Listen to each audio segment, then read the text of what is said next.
This is not a project that I intended to share on camera, but I posted a couple pictures on Instagram just to kind of show what I was doing here, and it seemed like I had a lot of comments, a lot of likes. It posted over to Facebook, get a lot of questions there, got some personal messages on it, so I figured you guys might like to see what I'm up to here. This was a 22 gifted to me, 22 rifle.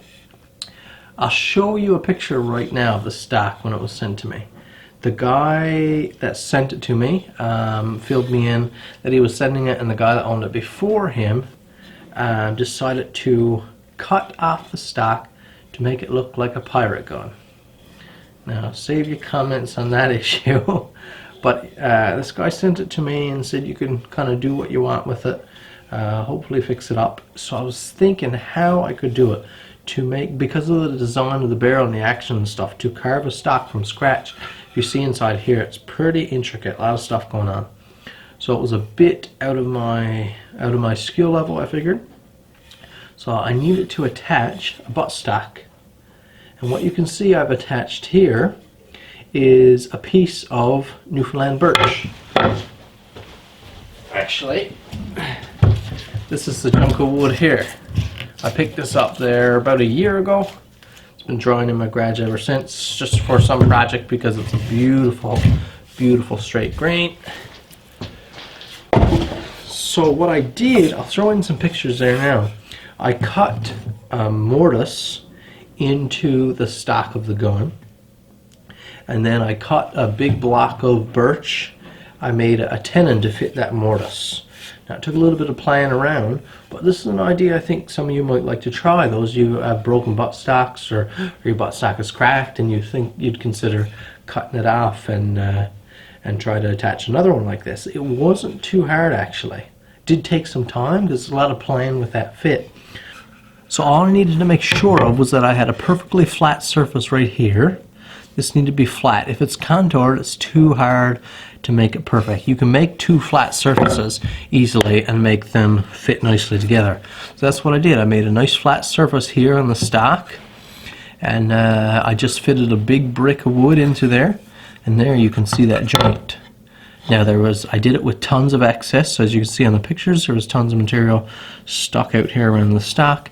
You always want to work with more material than you need, because you can always remove material. It's hard to put it in. And then I just started milling it down. First I chopped it out rough shape with my axe, my council tool axe. Then I started with chisels and a draw knife, and eventually I got it down to where I was working it with the rasps, several different shaped rasps, kind of just eyeballing it, and didn't have a template, just creating a shape kind of that I like, that fit my face. And this is what I ended up with. It's sanded there now. I sanded it up to 400 grit, then I wiped it down with a damp cloth. And what that does is that, for one, it removes all the dust, but it also raises any fibers that might be compacted down into the wood. So now that it's all dry, I'll give it another sand, another light sand with some 400 grit, and then I'm going to coat this whole stock with Varathane. Not going to paint it.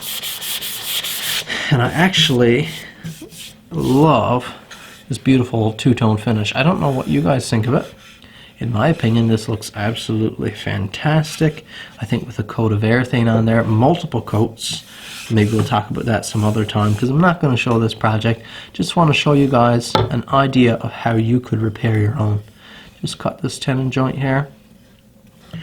It wasn't too difficult. I used a caliber to measure, but you could easily use just a ruler or measuring tape. Not too hard. So if you have a broken stock like this, give this a try. Worked for me, and it's super strong. Strong enough that I held the stock like this and shaped this down with my axe, so you know that joint is really strong, never come apart. Thanks for watching. Hit that like button, subscribe to my channel if you haven't already. I'd really appreciate it. And I'm going to get to work finishing this gun.